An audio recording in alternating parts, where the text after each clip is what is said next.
Pues hoy tenemos que hablar con el doctor Olaí Beltrán de esta reforma a la salud. Primero se pensaba que la reforma tributaria, con la caída de la misma, se acababan las manifestaciones, pero ahora nos han alertado sobre algo que consideran mucho más grave y es la reforma a la salud. Doctor Olaí Beltrán, muy buenos días, bienvenido. Exactamente cuáles son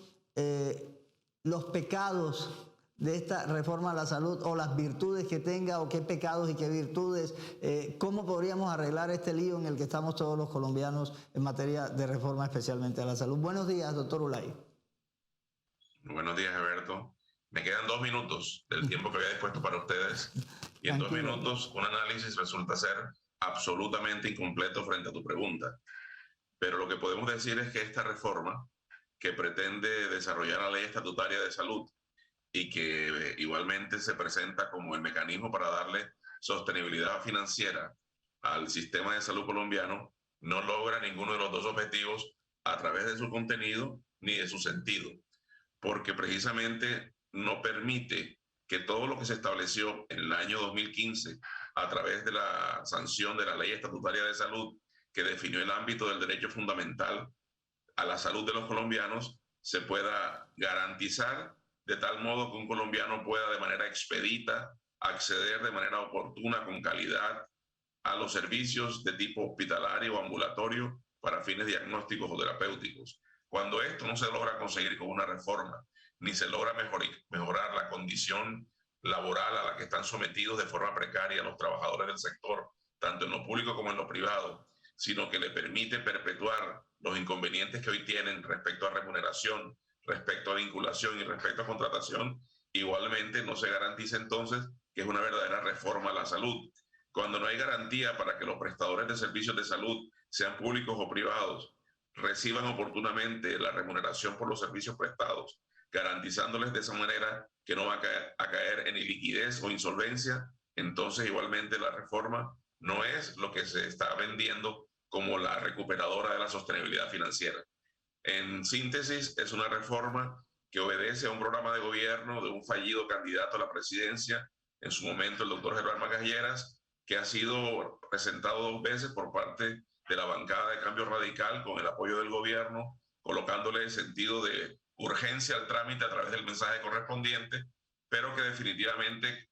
permitió que todos los actores del sector pudieran llegar a un acuerdo en lo fundamental, y es que existe un rechazo absolutamente simultáneo en todos los actores que intervienen en el sistema, desde los aseguradores, los prestadores, quienes tienen la responsabilidad de agrupar a las diferentes sociedades científicas, los gremios de profesionales de la salud, inclusive pacientes, a través de sus figuras asociativas de ligas y de asociaciones de usuarios. En ese orden de ideas,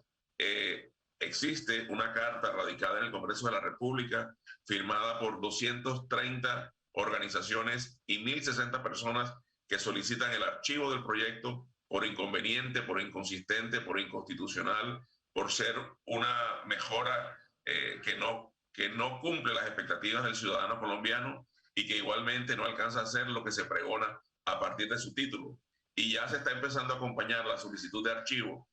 a través de esa carta con otras cartas generadas inclusive por coautores de la medida de iniciativa legislativa, como por ejemplo el senador Armando Benedetti, quien ha dicho en carta dirigida al presidente del Congreso y a la Secretaría General que resulta inconveniente, inoportuno, y no es un buen inicio el ambiente que existe para darle debate a esta reforma, que ya no solamente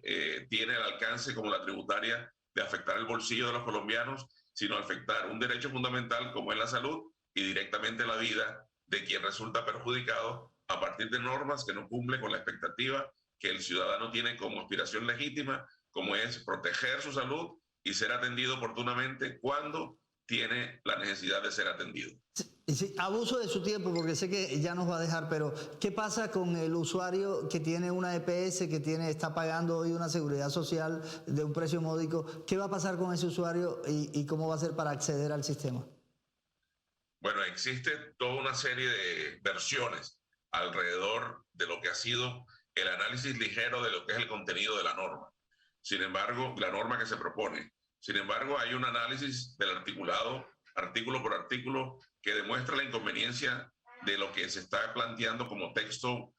para este proyecto, y lo que puede decirse es que cuando una norma establece que existe una responsabilidad de un asegurador con respecto al afiliado que está protegido a partir de esa función aseguradora que tiene una entidad a la que se le deposita la confianza para ser garante del pago y de la atención de servicios desde el componente preventivo de la enfermedad, promocional de la salud y reparativo cuando esté efectivamente enferma la persona, no puede deslindarse de la responsabilidad que le asiste a esta aseguradora cuando el usuario ha caído en una eventual falta por el autocuidado. Es decir, tiene que estar claramente responsable la aseguradora en su función de protección, independiente de lo que ocurra a partir del usuario, porque si bien somos responsables del autocuidado, también existe responsabilidad por parte de una entidad que recibe una cantidad de dinero mensual para proteger cuando se está sano y para atender cuando está enfermo de la persona y su núcleo familiar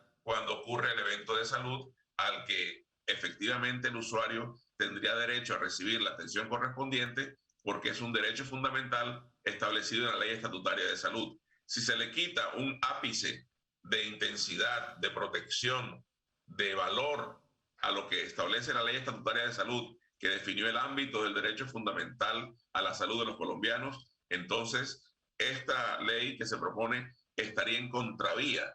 estaría yendo en contra de lo que se estableció como una ganancia para los colombianos y por eso el rechazo colectivo, entre otros aspectos, que está teniéndose a partir de quienes han analizado la norma, pero de quienes también tienen aspiraciones legítimas que el derecho fundamental a la salud se les respete, se les garantice y no se les prohíba la posibilidad de recibir el beneficio, no a manera de favor, sino como derecho fundamental que tienen los colombianos. Bueno, doctor Ulaí Beltrán, muchísimas gracias. Así defiende el doctor Ulaí Beltrán el derecho de los colombianos a la salud, es decir, lo hace de manera moderada, hablando técnicamente, pero hay algunos que lo están defendiendo en la calle. Hay jóvenes y gente que está en la calle protestando por nosotros. Muchas gracias, doctor Ulaí, que tenga feliz día y gracias por atendernos. Con todo gusto. Un último mensaje aprovechando la ocasión. La inconformidad se puede hacer manifiesta aún de manera respetuosa. Y lo que se hace con respeto frente al deber que tienen otros para con uno es parte del derecho que tenemos al reclamar ese tipo de requisito para garantizar la tranquilidad en una zona o en un país. Pero lo que no podemos dejar de hacer es técnicamente cuestionar lo que es inconveniente para una población. Bueno, muchas gracias. El doctor Ulaí Beltrán.